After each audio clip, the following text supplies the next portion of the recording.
Hi friends, how's it going?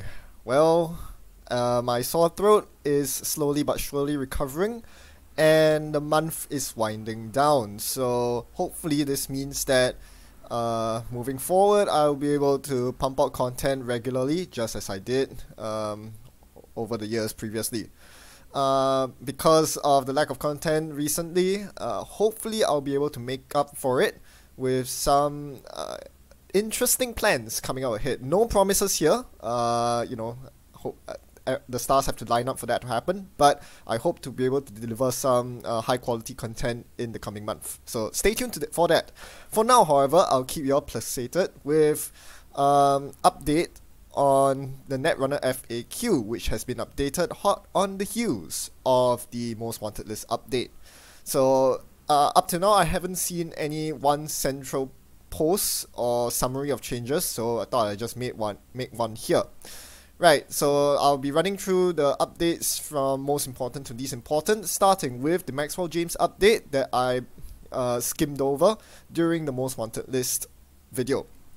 Maxwell James has been errated, and now what the errata means is you cannot derez ICE mid-encounter with Maxwell James. Actually, it is more strict than that. In fact, the FAQ revision, the errata is now such that you can only fire Maxwell James during the paid ability window immediately after the end of the HQ successful run. So typically this means in between clicks. For example, if you run on click 2, run HQ on click 2, then Maxwell James is usable during the paid ability window between your second click and your third click, right after you finish your successful run on click 2, but before you take your click 3, that is when you can use Maxwell James. So yeah, just keep that in mind. He's now a lot weaker than he used to be, simply because you cannot derez ICE mid-encounter, and it's weaker because you cannot force your opponents to res their remote ICE and then derez them at the end of your turn either. The ICE must already be res after the during the HQ run, or after the HQ run, for them to be eligible Maxwell James derez targets. Right? So that's the biggest change. Yeah, not much else to say about that. Let's move on to the next change. One of the rulings has been overturned. Always be running an enhanced login protocol. Now, what are rules such that you have to pay the extra click cost for enhanced login protocol, and you have to make the run to fulfill always be running's requirement. Previously, what happened was that because enhanced login protocol is an additional cost, the runner can choose to decline paying this additional cost, and as such, they do not have to fulfill the always be running requirement to make a run each turn. That's no longer the case. You have to make a run as long as you have at least 2 clicks at the beginning of your turn. There's some extra subtleties with the very, very niche scenario where you begin your turn with only a single click, but I won't go into that in detail because it's a super niche scenario. You can check out the FAQ yourself. But as far as most games are concerned, if there's an ELP out while you have ABR installed, you have to run every single turn. It will cost you both clicks. So yeah, pretty awful with your Adam here. Right, the next change is just a very minor one. It's with regards to cards that trigger on agenda access, very specifically Franchise City and Kill Switch. These Corp cards do have pile on an additional effect whenever the runner accesses an agenda. Because of this, these cards are now ruled or errated such that the runner now has to review said access agenda if they hit it off the top of R&D. This means that not only will the Corp be informed that an agenda has been accessed, in addition, the Corp will know exactly what agenda has been accessed. This could be important if it turns out that the runner cannot steal the agenda for whatever reason. Say it's an Obo Carter protocol and they only have 3 cards in their hand or something. Then the Corp will know about it.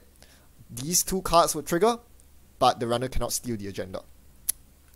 The next change is emergent creativity. well, it's not really a change. I think we have all been playing it this way. It's just that the wording was not very clear. It has been clarified such that now you can trash a mix of programs or hardware to a single emergent creativity. So for example, you can trash a brain chip and a paperclip with the same emergent creativity trigger, and you get the discounts for trashing both of them, right? So and or you can trash any number of programs and or hardware. Alright, this one's a very common sense change. It was, the card templating was just terrible, and anyone with even a shred of common sense will know how this card actually is meant to work. Peeping Tom gains subroutines on encounters, but it will lose said subroutines at the end of the run. Previously, without that end of run clause, you can potentially gain unlimited amounts of subroutines with Peeping Tom, which is dumb. So yeah, just like Komainu, it only works for the remainder of the run. Now we move on to something that is very much worth clarifying. If you read into the official FAQ carefully, you will notice that there is actually a rules conflict between the official FAQ and the unofficial FAQ that is published regularly by Jaco Draco and endorsed by the lead designer Michael Boggs as each new data pack is released. This discrepancy is due to FFG's incompetence. Basically, they used an old ruling to update the official FAQ, which renders it out of date, surprisingly, even though the official FAQ was newly updated. Yeah, corporate red tape and everything. What can you do? So my personal hope is that people are aware of this and will use the newer, more updated, unofficial FAQ ruling with regards to R&D multi-access, rather than sticking to the official FAQ just because it's official. So this, for those of you who are still a bit confused, this concerns the situation where the runner makes multi-access on R&D and the Corp changes the contents of R&D midway through the multi-access, be it because of drawing cards or be it because of arranging the top cards of the stack. So what I'm gonna do for the next few minutes is to explain with animations how R&D multi-access is supposed to work according to the newer UFAQ, and hope this will clear up the rulings for people who will attend tournaments in the future. So this is how it's supposed to work. Let's consider the first situation where the Corp has an ability that allows them to draw cards from their R&D midway through multi-access. The most prominent card that comes to mind is the new HB identity, Sports Metal, which has an ability that when the runner accesses, or rather steals an agenda, the Corp can choose to take 2 credits, or in our situation that we are going to analyze, draw 2 cards from R&D. Right, so let's assume the runner is making a deep dig on R&D. They're about to see 5 cards thanks to, say, deep data mining. So they access the first card, which we'll call card A, off the top of R&D, and that happens to be an agenda, A for agenda. So they steal the agenda. That triggers Sports Metal. The Corp chooses to draw 2 cards of R&D, so they draw the next 2 cards. So after this trigger, the next card on R&D is card D. That's the topmost card of R&D. And the runner has 4 more accesses remaining. The next card they access is very logically the topmost card of R&D, the new topmost card of R&D, which is card D. And then it will proceed down R&D, going to card E, and then so on. This is very intuitive. You do not access card E as your second access, even though it's in the second position for your second access. You take the topmost card because I think it's fairly intuitive here. Alright, so that's the first scenario. The second scenario is the same thing happening, but the Corp does not draw past the last access card. Previously, we saw that after the Sports Metal draw, the last access card, card A, is no longer on the top of the stack. Here we consider the scenario where even after the sports metal draw, the one of the cards that the runner has previously accessed is still on R&D. So let's say we are imagining the same scenario, but this time the runner accesses a lot more cards before hitting agenda. They access cards A, B, C, and then D. And then D is where the runner finds the agenda. D for Director Haas's pet project. So they steal the agenda, poof, and now Sports Metal triggers. So the Corp draws 2 cards of R&D. Now it seems similar to the previous situation, except that now the topmost card of R&D is not a fresh card. It is a card the runner has seen before. Card C. This could be a biotech labor or a hedge fund. Basically, the runner already knows that card C is a card they have previously accessed. Why should they access it again on their 5th access? And the answer is, of course, they don't. It doesn't make sense to re-access the same card just because, you know, sports metal happened. So the ruling is, on your 5th access, you access the next card that has not been accessed. In this case, the next card after card C is card E.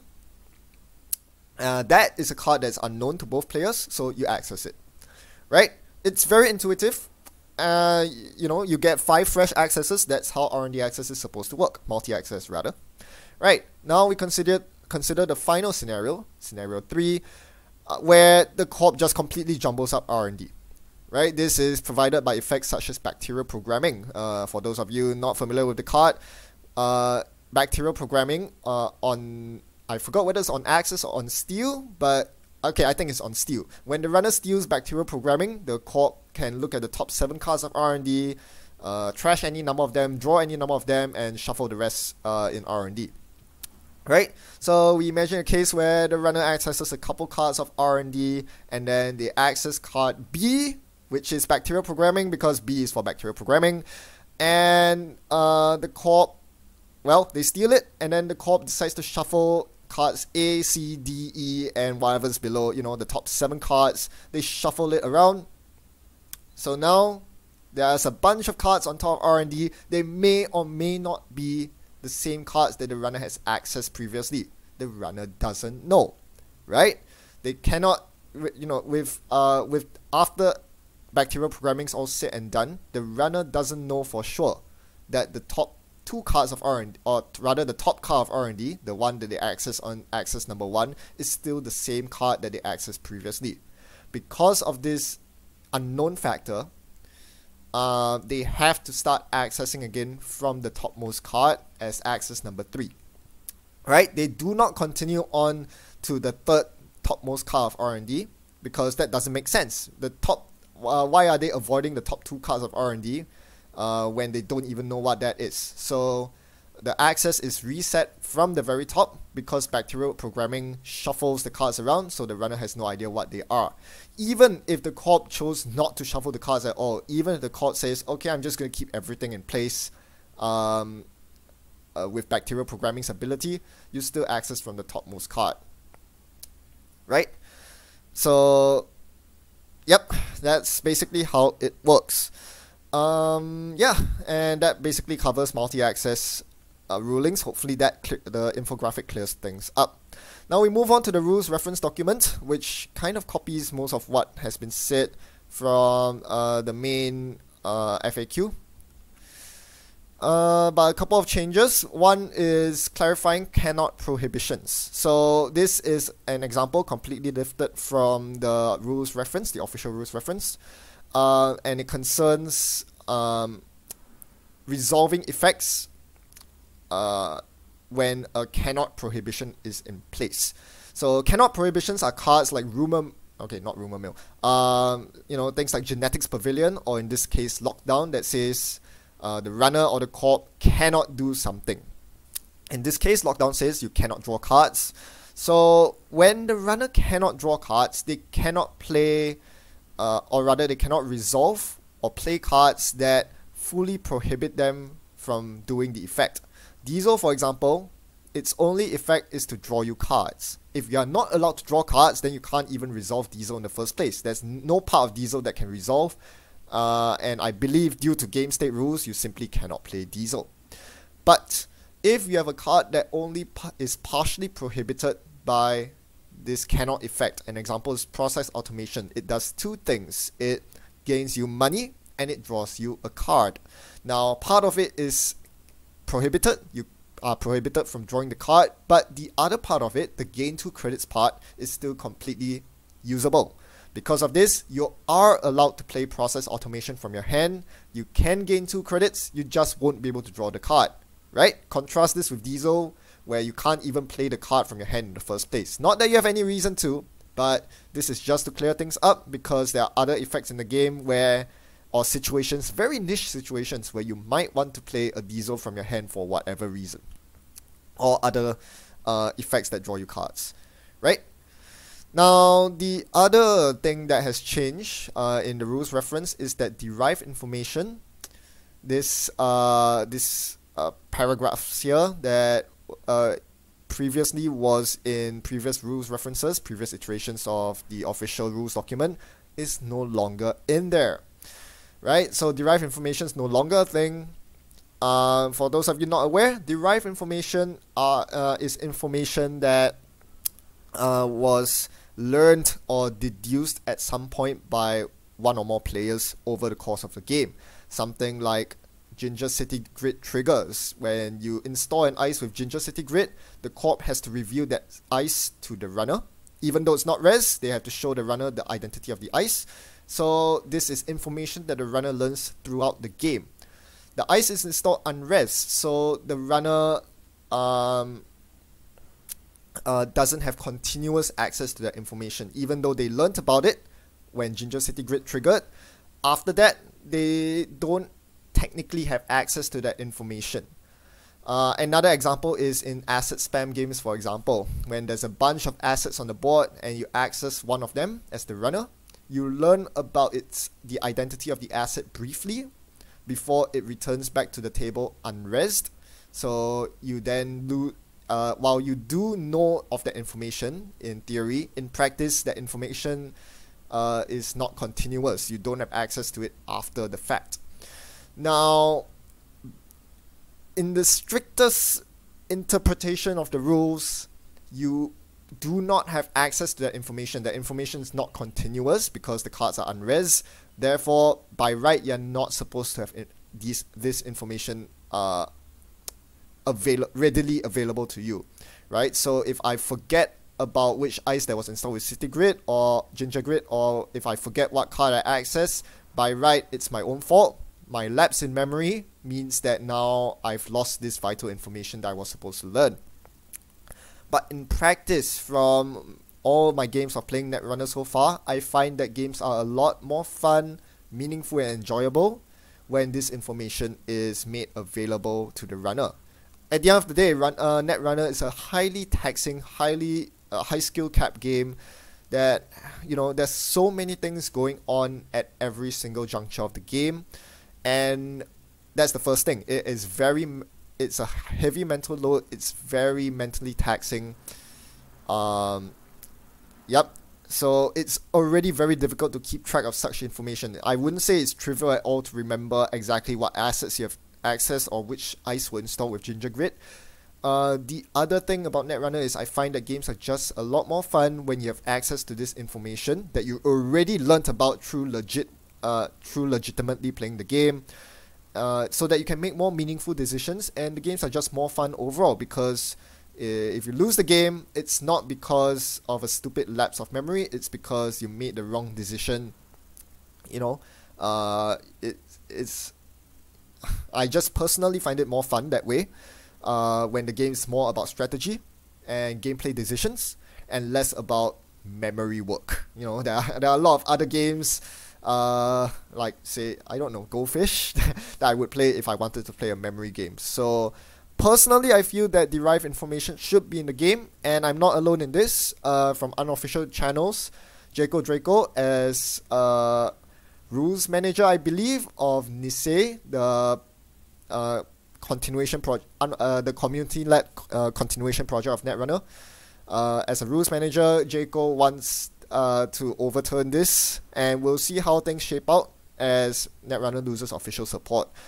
But yeah, at least in casual settings and hopefully in competitive settings as well, I do personally hope to see that people are more open and more lenient with regards to derived information. It honestly makes the game more fun for both players if you know, we are allowed to remind each other of information that was discovered or learned during the game through legitimate means. So yeah, that's just my 2 cents. It's an opinionated thing, but as far as official rules are concerned, yes, derived information is gone, and by right, the Corp has every reason, or rather has the right, I should say, to deny derived information to the runner. So that's all about it. If I want to make some closing words, I would say that at the end of the day, this FAQ update is hardly relevant unless you're attending the Magnum Opus tournament, because after that the game's just gonna lose official support. So, you know, play the game your way. Play if you want to give derived information. Heck, if you want to even, you know, review cards that the runner hasn't even seen before to them just to taunt them or something, go ahead. Play the game your way. It's your game after all. However, in terms of unofficial official support, with the game being community-led by the Nisei project in coming months, what I would say and what I would expect is that rules structures and rules updates will be tighter. We hopefully, or rather I'm fairly confident, we won't see discrepancies in official and unofficial documents in the future. The game being community-led should mean that you know, rules, references, and everything are updated more at a quicker pace, and more importantly, in time for key events or major events that are about to come up. So hopefully these problems with discrepancies in rules should not happen as frequently anymore, and you know, that's a good thing for players and judges alike. Finally, I'd like to add on that this video is not a comprehensive list of all changes that were made. For that, you have to visit the documents yourself, but as far as I'm concerned, these are the biggest changes that I managed to find from the document. If there were any changes, key changes that I did not cover in this video, do let me know through the comment section, and do let everyone know, because lots of people visit the comment section. They would love to learn about it as well. Well, till the next video, thanks for watching and thanks for your support. I'll see you soon. Goodbye.